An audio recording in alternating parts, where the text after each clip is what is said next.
તો ખેડાના મહુધા તાલુકામાં તસ્કરો બેફામ બન્યા છે। મીનાવાડા ગામે મંદિરમાં સોનાના ઘરેણાની ચોરી કરવામાં આવી। મંદિરમાં 2 મૂર્તિ પરથી સોનાના હારની ચોરી થઈ।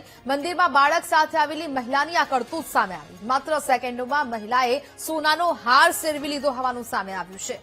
મહિલાની સમગ્ર કરતૂત સીસીટીવી કેમેરામાં કેદ થઈ છે। પોલીસે સીસીટીવીને આધારે ફરાર મહિલાની શોધખોળ હાથ ધરી છે। સંવાદદાતા નિખિલ ફોન લાઈન પર જોડાયા છે। નિખિલ, મહુધા તાલુકામાં તસ્કરો બેફામ બન્યા છે। વધુ એક ચોરીની ઘટના સામે આવી, શું વિગત?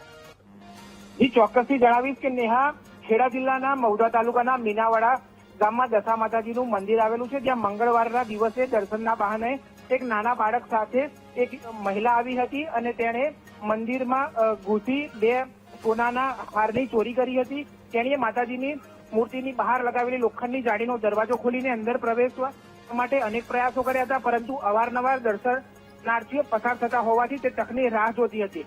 જેવી જગ્યા ખાલી થઈ કે તરત જ તેણે જાળી ખોલીને અંદર ઘૂસી ગઈ હતી। ગર્ભગૃહમાં પ્રવેશ્યા બાદ ફક્ત માત્ર 1.5 મિનિટમાં જ મહિલાએ માતાજીના બંને મૂર્તિઓ પરથી સોનાના હાર ફેરવી લીધા હતા અને ત્યારબાદ તે મંદિરની બહાર નીકળી ગઈ હતી અને મંદિર બહાર જે પેસેન્જર રિક્ષા ઉભી હતી તેમાં એ ફરાર થઈ ગઈ હતી, રફુ ચક્કર થઈ ગઈ હતી। હાલ મહુધા પોલીસે આ સમગ્ર ઘટના મામલે તપાસ હાથ ધરી છે।